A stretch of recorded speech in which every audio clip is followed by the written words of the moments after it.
You are welcome to the Premier Top 4 Podcast, the podcast where we analyze the Chelsea, United, Arsenal, and Liverpool matches.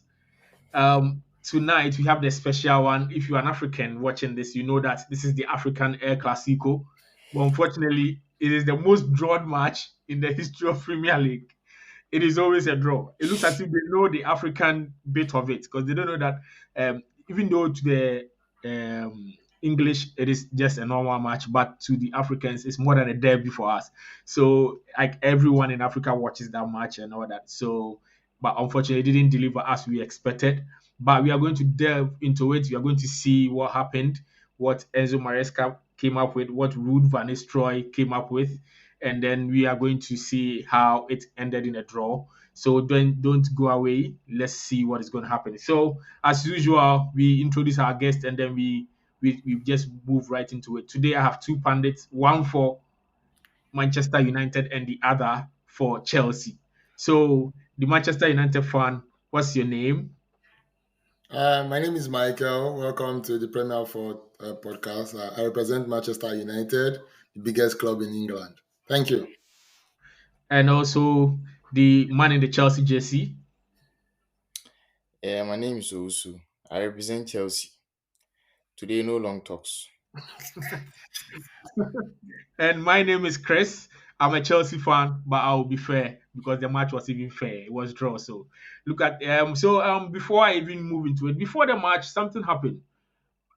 These days, the rivalry in football, I don't see it. It's so sad. Like, how can we Africa's El Clasico and then the two coaches are having a laugh, smiling at each other, hugging, and having a long conversation, and the match ends in a draw. Owusu, what do you think about that? Yeah, I think Jim Beglin was also talking about it. Whether after that long chat they decided they had to go for a draw or not. But it is what it is. They were former players at Malaga. I think they played a season or two together before they all parted ways. One left the team and that was it. So it's just like you and me from O'Reilly days, and we end up being on like different teams and we meet somewhere, bro. Aside the job that we are about to do, there's friendship already. So it is what it is. The actual fight was supposed to be on the pitch where the players would have shown that this is what they represent. But well, that was what we had. So we just have to take it like that. Maybe going forward, it's going to be more intense with Ruben Amorim taking charge of Manchester United. I think next year we're going to see more of a fierce battle because that would be we'll be edging towards the end of the season, so everybody will be running and rushing for points to stay top. Okay, so as you mentioned, the philosopher, it was a sad day for us. The philosopher in our league was sacked. Before we talk about the match, he needs a 1 minute dedication. Someone who gave us No way. No all the way. quotes, he gave us No way. everything. The joy he Chelsea brought to fans, the no way. fans. My goodness, he won two trophies. You know, this Two guy, trophies in yes, 2.5 years. yes, It's he not was bad. everything. And Chris, Ten Hag yeah, should Ghana Football Federation should employ Ten Hag as their coach because oh, of course, clearly, of course, clearly, is a tournament coach and not for the yeah. league. Should probably go and coach in one of the Euros or in the World Cup. Probably we have his luck, but the league is not for him, and we really need to do well in the league. No problem. Once Black Stars will wear red, you employ him. He loves the red jersey. Okay, guys. So let's move right into the lineup. Michael, what's the lineup that Ruud van Nistelrooy, his first Premier League lineup? What was the lineup? Let's go. Let's go. Let's go. So you're on mute. You're on mute. Nothing too special because we're the same players, but he has gone with Onana in goal and Delete and Lisandro Martinez pairing at the back with Dalot back to his normal right position and Mazzarari at the left hand side. And we've gone with protecting the defense with Casemiro and Ugarte, just as we did against Leicester City, and we've gone for the throw of Garnacho, Fernandes and Rashford just behind the attack, and Rashford at the top line. So a 4-2-3-1 formation there by Ruud van Nistelrooy. So quickly, also, what was the lineup by Enzo Maresca? Well, it was the same 4-2-3-1 with Caicedo and Lavia being the central pivot with the shape of Madueke, Palmer, and Neto at the back with Jackson playing up front. Then we had Obofo, Reverend Obofo Sanchez in the goal post. And the same back four he used in the previous game. Gusto, Reese, Fofana, and Cowell. But this time around, we thought they were going to switch because when the lineup came, it was Reese on the other side and Gusto over here. But when the game started, it's like they switched for whatever reason I don't know, and it really caused us. So yeah, that was what we settled for 4-4-2-3-1 as always. Okay, so looking into it, so I think the beginning of the match, I think for United, the notable change was Ugarte pairing up with Casemiro in the midfield, and the guy was sweating. Ugarte was sweating. He was all over the place. I think the referee was a little lenient on him for not getting a red Yeah, card yeah, because yeah. his fouls was everywhere, panting and all that. Michael, this is his second start of the season. How do you see Ugarte in the United shirt? Yeah, so with that one, for a player that Eric Ten Hag signed and was putting on the bench for whatever reason we were not sure about, I think he would need more match fitness.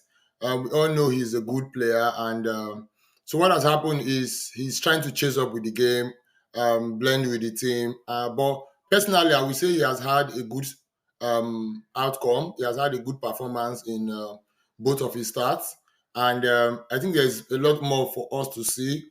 But typically, if we discuss more into the game, we'll see that it was a bit exposed, which we're always talking about the same problem that Kobe Mainoo always faces in the midfield because the gap is usually too much. But for Ugarte, I would say good start. Maybe when he plays more games and understands the pace of the Premier League, which is not like in France, then he will catch up. Okay, so the United fans, because they were able to leap from 14 to 12, they are so happy that they don't want to talk against Ugarte. No problem. Let's move on. So with this particular draw, Chelsea are now fourth in the league behind Nottingham Forest. That's the weird part. Owusu, did you envisage Nottingham Forest ever being third in the league after 10 games?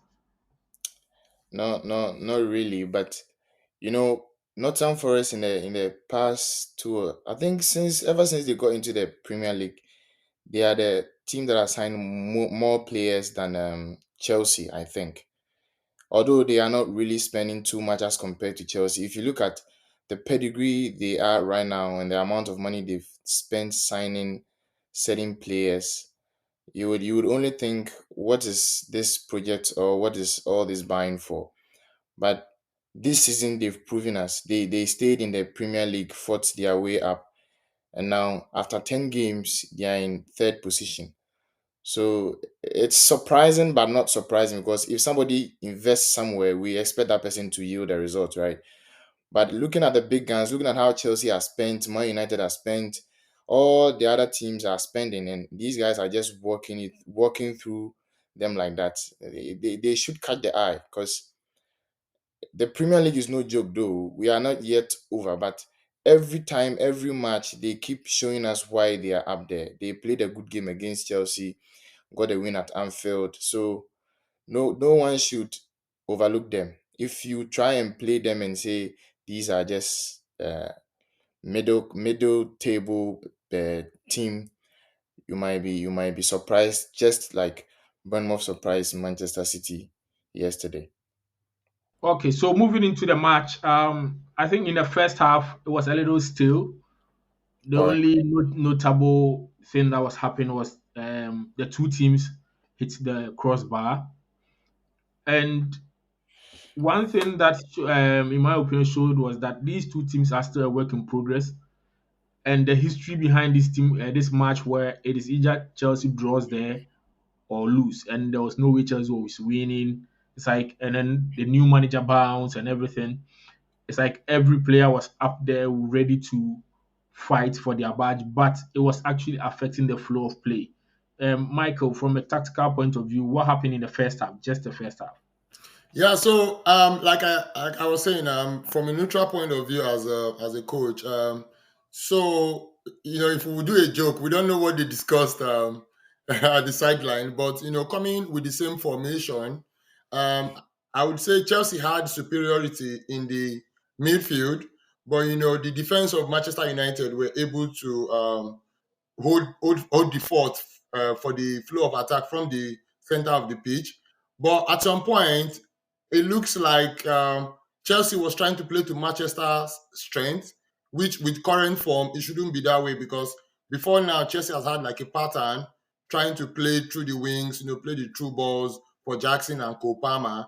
And I think also the position of Cole Palmer today on the pitch had a slight impact on the game. So in the first half, it looked like Chelsea was trying out something on Manchester United, and Manchester United was just like a table tennis, just receiving and trying to prevent any harm that would come to them. So basically, that's what I saw the first half as. Okay, so how did you see the first half? Two teams, they all hit the crossbar. Yeah. So from a tactical point of view, as we always do it, in our last game against Newcastle, we saw Cole Palmer moving all the way from the right to the left. You get it, and it played a vital role in winning us that match because that's where he got the goal, the winning goal from. Now in this game too, it was the same thing. Now what was different was that Gusto was deployed as the second number 10, who was supposed to be feeding on the loose balls, but some way somehow he was clearly misplacing passes and the crosses weren't going through. You get it? Because Nicholas Jackson was always crowded by the two central defenders, and then Ugarte and Casemiro behind him. So he was always in the middle. So he was kind of caught up. And Palmer was not also left free because he was also in that space, very tighten up over there. And then the only player who was sort of free was Gusto, who was running in behind the midfield. And anytime he got the ball, it was either he made a late decision or a bad decision, and that was why he was taken off in the first half. Sorry, at the break for Cucurella to take over. So basically, that's what happened from a tactical point of view. Manchester United did well by soaking that pressure because those crosses that were blocked by Mazraoui and Dallo on both flanks were very helpful. If they had gone in, like you saw how my Caicedo goal came about, definitely somebody would have pounced on a loose ball and they would have shot him. So that's my take on that. And also, in my opinion, it looks like Maresca is still finding the balance between attack and then the defense.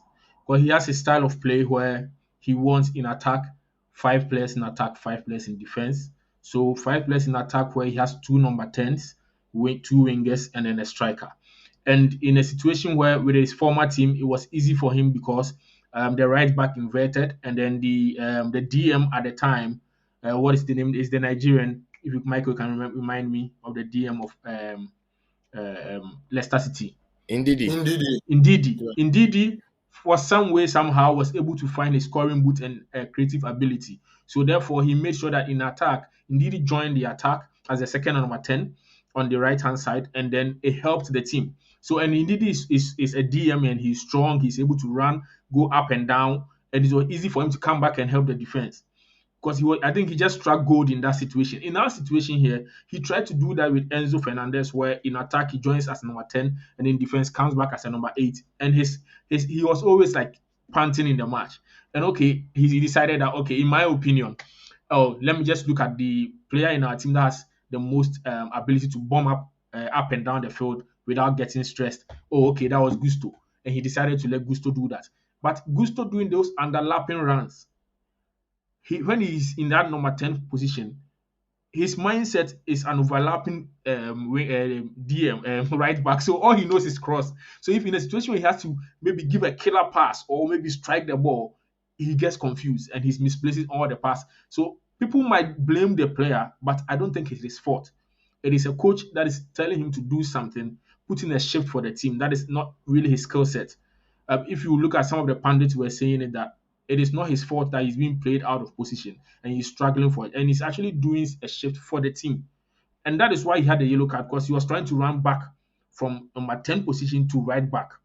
And I don't think it's an easy role for anyone. Coach, you are a neutral person. How do you see that? A coach telling a player to play right back in 10 in one match. Yeah, but it's about sometimes we overestimate skill set because if he concentrated on the role on the right back, going through the flanks and back, we understand. But with modern football, the inverted wing backs role that they try to play to make the midfield and the attack solid is what they've been playing. And like you said, if his natural abilities is just to go through the flanks and cross, then it will certainly impact on his game. When you say something like that, I'll go back to like Manchester United's game in Europe, where Mazzarri was playing in eight alongside the midfielder, and I'm like, no matter how you've done that in training, if that is not his skill set, then the performance will be impacted even within the team because of the movement of the ball. So with Gusto, he tried to play to the instructions, but the instruction was beyond his ability, so he had to go off for somebody that understand that approach with Cucurella, which is what they play basically in Spain.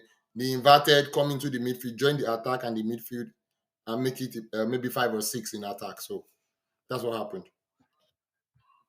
Okay, so I think as Chelsea fans, what we know we are missing is a certain Santos.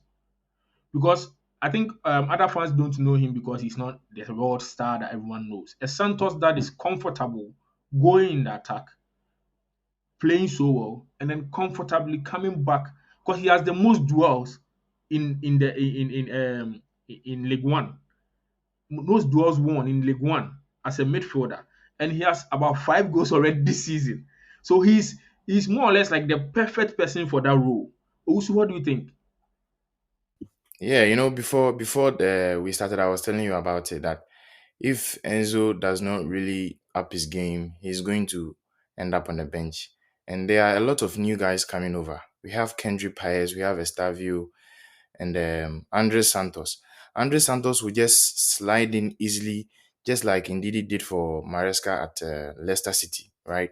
So if you have this lad who is doing well in League One, and he just breaks into it, he's just going to create problems for um, Enzo.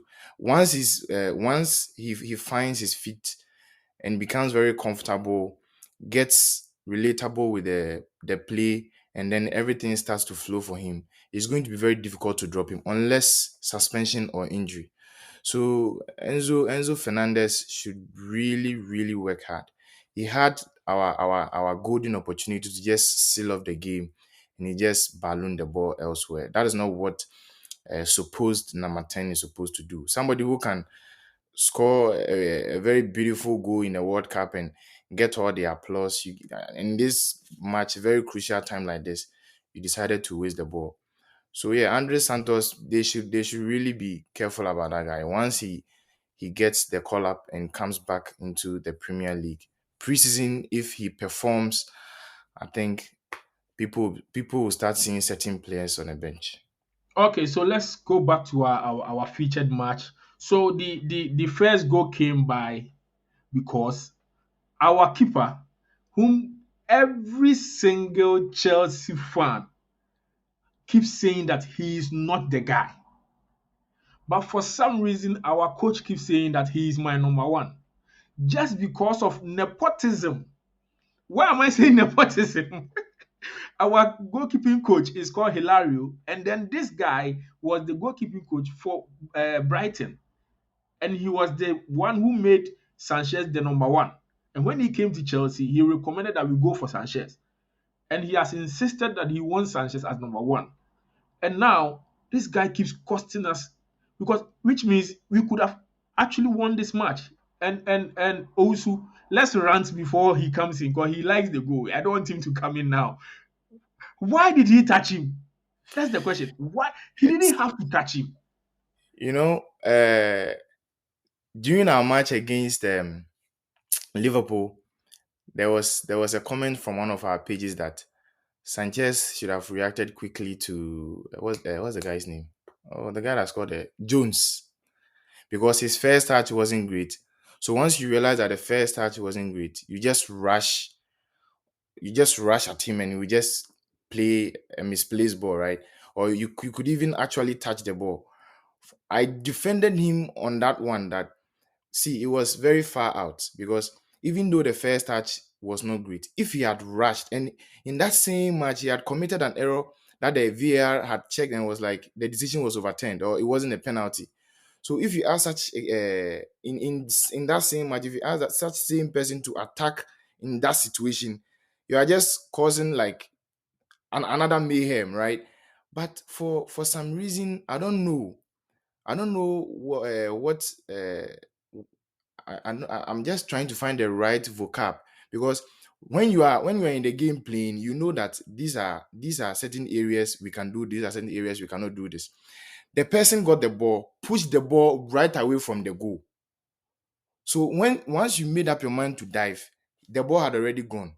Just stay put, guard the ball, just turn and guard the ball, guard your first post, and let defenders do their work. This guy decided to dive, and even when the ball had gone away from the pool, he still dived. it's it's so frustrating and confusing. I was like, why did he touch him? For a moment, I thought he got the ball, but the replay came. I was like, no, this is it for us. If we lose this game, it's on this goalkeeper. But well, sometimes I feel Maresca has a grace period, right? And he's also extending it to him for him to prove. If you don't do this and getting up to the end of the season where the matches like are piling up and match fitness is catching up on us, and Jorgensen comes in and performs very well in one or two games and takes over your spot, then I feel he's giving him chance because in the last game where um, the journalists were asking him why is he playing such dangerous balls in such dangerous positions, and he was like, I asked him to play. Once he stopped doing that, he sees the bench. So you should know that it's the coach's decision. So until it cost him duly, maybe he's never going to change him. So we all look forward to what is going to happen in the next games if really he will lose a spot or not. Okay, Michael, He's how do not you going to see lose his spot. Don't worry. Bruno Fernandes is back on the score sheet? So how did you see Bruno Fernandes's performance? Well, it's like generally, I think he's trying to catch up with the pace of the demand of the new coach. Even during the cup game, the energy that these players put in. So I think Bruno was just being Bruno today. The penalty too, um, because it was a very demanding one. He did not go for his Panelka and his hip jump. He just went straight for the target. And also considering that the same keeper you are complaining about stopped his penalty last season. So, so I'm sure like he was trying to. He also tried to prevent the antics when Raya stood in front of him for close to more than a minute there, trying to put him under a lot of pressure. So, but Bruno had like a fair game today. I would say it's not like he's on his best these days, but being on the score sheet will just probably increase his confidence for the next game and which every player wants to do to always score goals. Okay, so let's delve right into the equalizer, the super goal by the super player who had his birthday recently, some few days ago. The super goal by Super Caicedo. This guy, he was actually the man of the match. He has proven again that now he is the certified best number 8 in the league now. Certified. He's not a DM. People keep forgetting that he is not a DM. He doesn't No play as doubt about DM. it. No doubt about He's it. the No proper doubt about number it. 8 now in the league. So Owusu, how do you see Caicedo's performance in general? You know, one thing is certain. When we bought N'Golo Kante at the age of 25, I think, and he put on great shows. I think his first goal came against Manchester United, right? Yeah. And don't forget, Caicedo's first goal also came against Manchester United.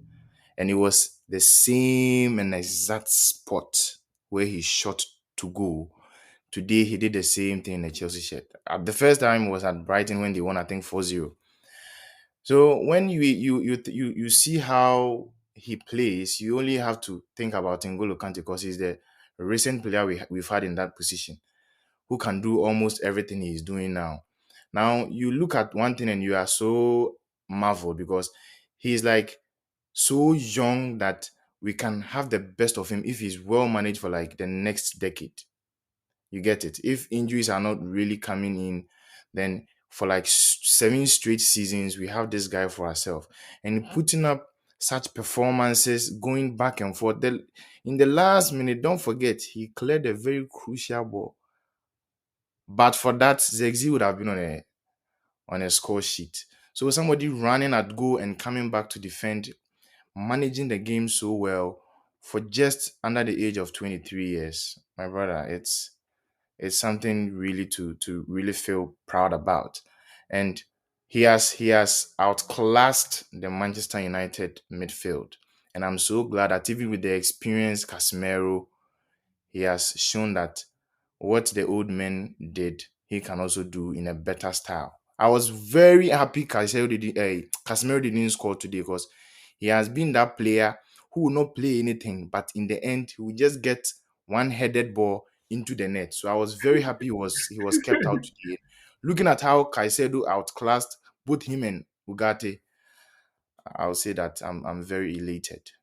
Very, Okay, very elated. I Michael, don't know what I don't know comment. what he means by outclassed. So because he scored that goal, what was Caicedo's general performance? Like you say, he outclassed Casemiro.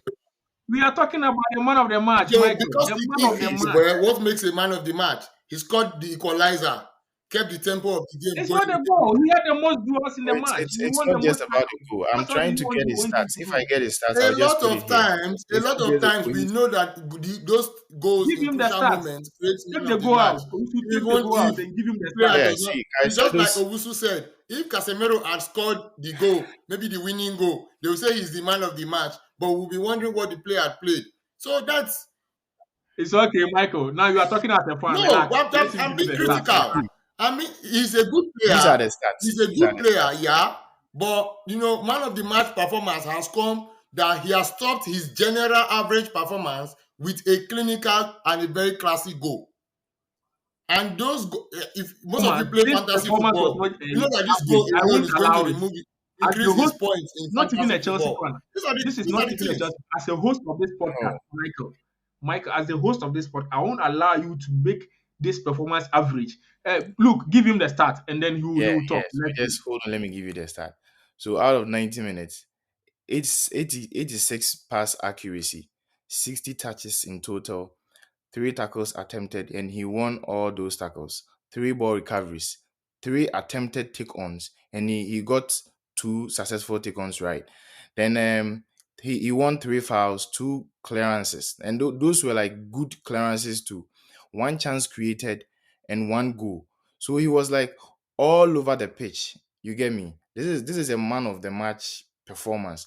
Attacking wise, he got it. Defensively, he got it. And passing wise, he was also doing a game. And mind you, Madueke only attempted, I think, 3 take-ons.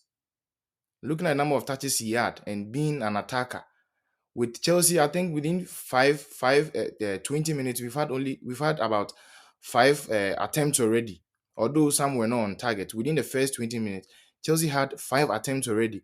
So if a player who is supposed to be a DM is giving you these stats and winning the game on top, my brother, you cannot tell me this is an average performance. If Caicedo had done whatever he had to do, and even with a goal, I'm very sure that still Moises Caicedo would have gotten it. So for Casemiro, you can just leave him at the back for the moment. It's Caicedo's day. He had a great game everywhere, and that match we drew was supposed to be a win.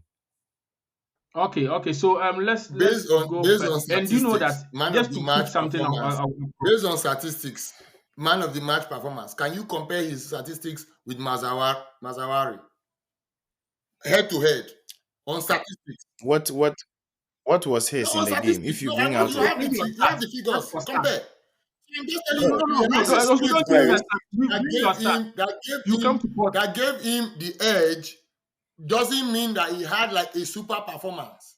That goal was a classic goal, Okay. technical Okay. wise, So you have come to port. accuracy, I'm the and judge. yet, Give me your apart from the evidence. goal, Give me your evidence. general performance, he was average. Take it from me. It's okay. It's okay. He will never accept. I understand. He's That's a United hatred, fan. man. Yeah, it's okay. It's okay. So now most of the chances, the glorious opportunities fell to Garnacho, and this time around he failed to perform. It looks like for some reason in this system he keeps getting the best chances, but unfortunately he didn't deliver. Michael, how did you see his performance, Garnacho? Um, One of this is the biggest problem of Manchester United. Even when Ten Hag was there, I think right now we have like the lowest scoring goal scored in out of 10 matches, and the number of goals is very appalling. And because we are not converting our chances, we are not ruthless in front of goal. And Garnacho, for one, has had like the highest chances on goal.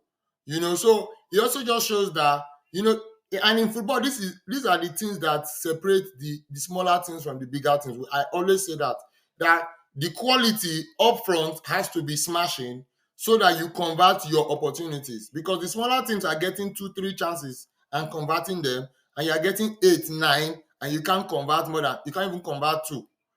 So you know, Garnacho won, but across the front line, they need to sharpen their goal scoring prowess in front of goal.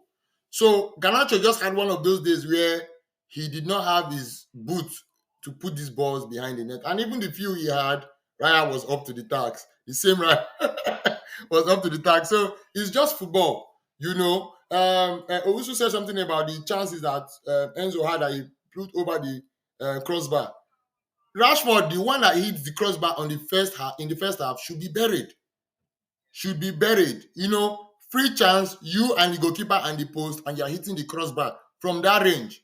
This, Oh, it was a volley. It's very yeah, difficult. Those balls are not easy. It was a yeah, I volley. understand. That is why So for that's that why I told one, you that is the reason why Caicedo's rating has gone up, because the goal was a very technical and classy goal. Beyond that, which I will not take away from him, but beyond that, so the problem now is Garnacho is not converting. And for every time your players don't take opportunities, you get hot. These are the challenges. Okay. So guys, I think the analysis we are done, but I'm trying to look for the winner for our predict and win that we did on Twitter.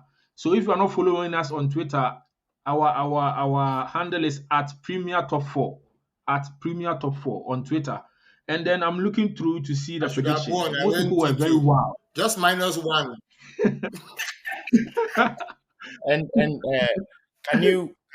can you talk about the the Palmer incident with Lisandro Martinez?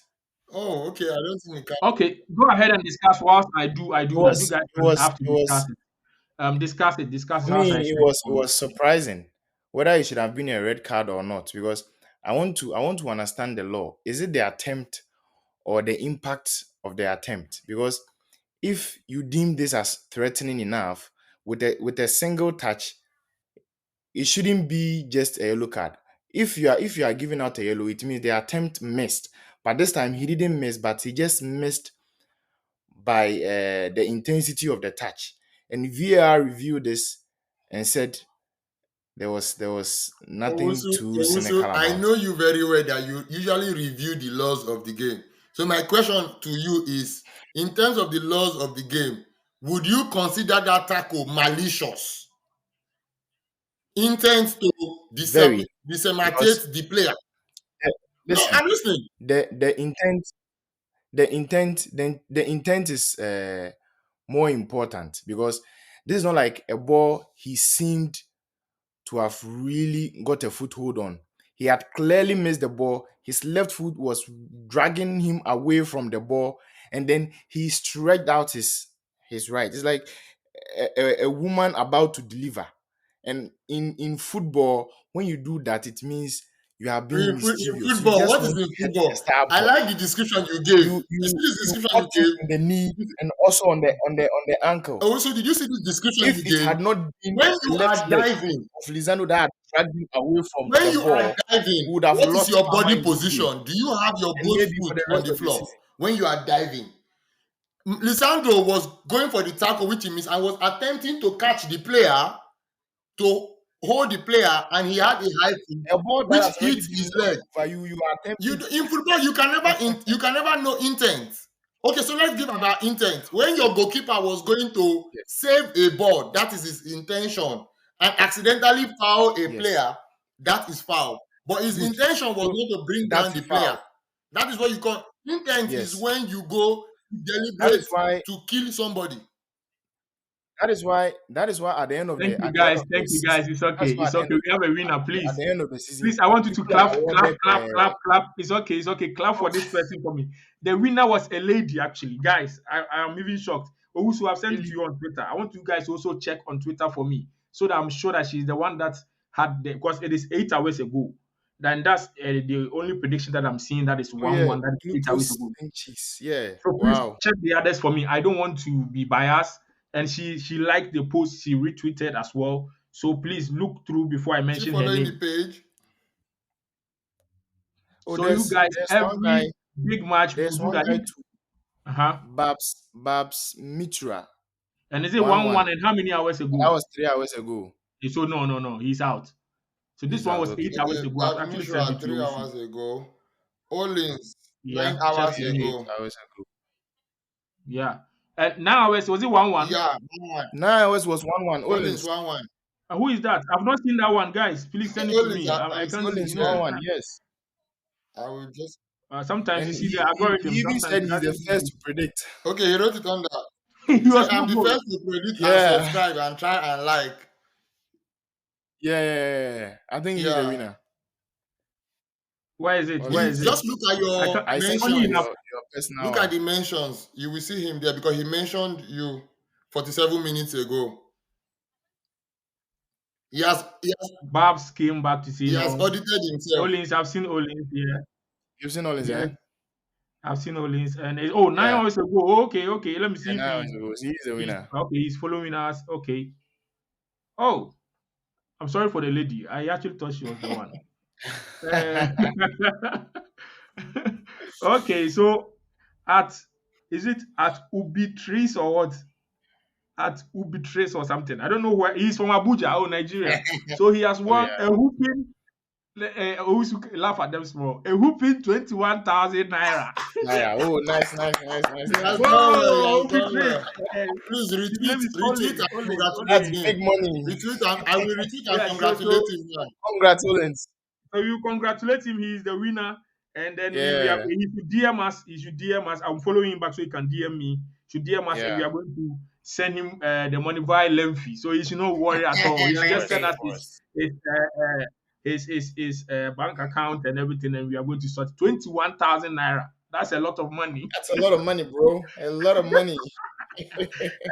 Okay, so these are the perks of following us on social. So if you are only on YouTube, just follow us on the social media as well. And we are on all the platforms. We are at Premier Top 4. So just follow us there. And then you can have these giveaways and all that. So thanks to everyone that joined us tonight. It was a draw, but it was at least a fun draw. It was always expected anyway. I don't know why people are saying 5-3 and all that. This game had a draw written all over it. So thanks to everyone, and then see you the same time next week. Bye bye. Bye.